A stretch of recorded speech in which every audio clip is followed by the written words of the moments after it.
What's up, everybody? So I made a video about this topic a couple of days ago and it's gotten some good feedback, so I want to talk about it some more. And the topic is about how Stephen Avery and Brendan Dassey were convicted for the same murder two different ways.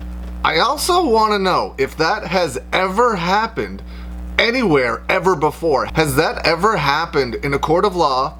Not only in the United States, but anywhere else in the world ever before? Is there any legal precedent that shows this can happen anywhere, ever? I've never heard of a situation like this before. Now, this doesn't even matter if you believe Stephen Avery is guilty or Brendan Dassey is guilty.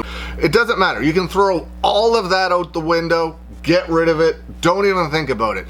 This is something completely different. So Stephen Avery was found guilty in a court of law for murdering Teresa Halbach by shooting her in his garage.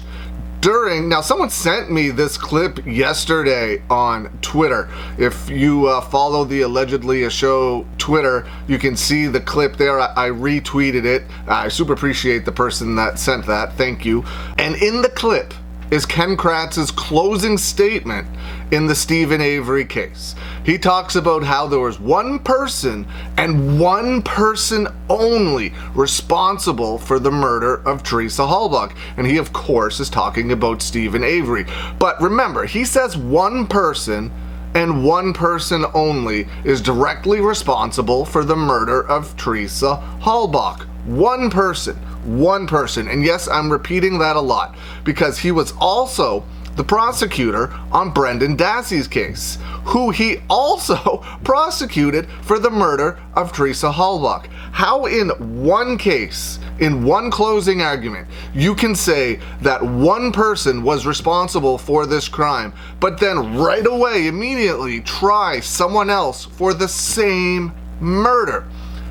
I don't know how this is allowed. Now, this could be any case whatsoever. Yes, I talk a lot about making a murderer on this channel, but this could be about any case ever.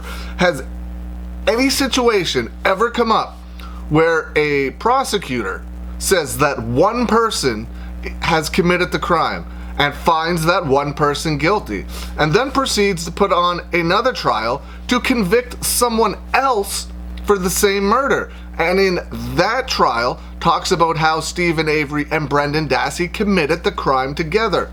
Two people. He convicted somebody with a closing argument of one person being guilty of this crime. And now he's trying a second person for the same crime. And it's not like, oh, they found out this information later. They did both trials back to back. They had all of the information there. And still, somehow, in Wisconsin, a judge, a court, everybody involved somehow allowed this to happen. I don't know how. I don't know. I'm going to be perfectly honest. This goes way above my Netflix degree, way over my head. My Netflix law degree course did not cover this. I don't know how whoever is above the court in Wisconsin, the Supreme Court, whoever it is, I don't know how whoever is above that court allows this to happen, allowed that to happen.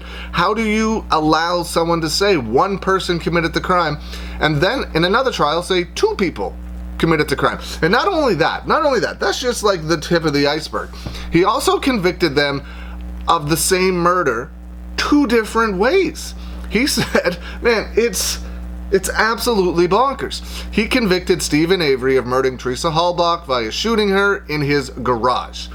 Brendan Dassey was accused and found guilty of killing Teresa Halbach in Stephen Avery's bedroom by stabbing her and all kinds of other disgusting stuff they talked about.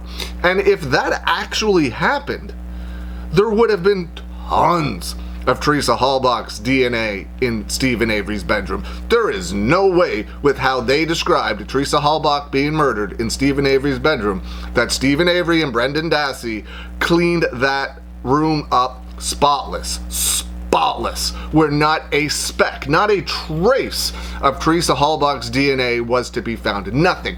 No DNA, no hair fibers. Remember, Brendan Dassey said in his false confession that he cut Teresa Halbach's hair off. So you're telling me they picked up every single strand of hair, every bit of blood, every bit of sweat. They said that she was shackled to the bed. Of course, she would have been struggling. There is not a single scratch mark or anything on the bedpost that shows any of this from happening. The mattress completely cleaned. No blood, no DNA, no nothing.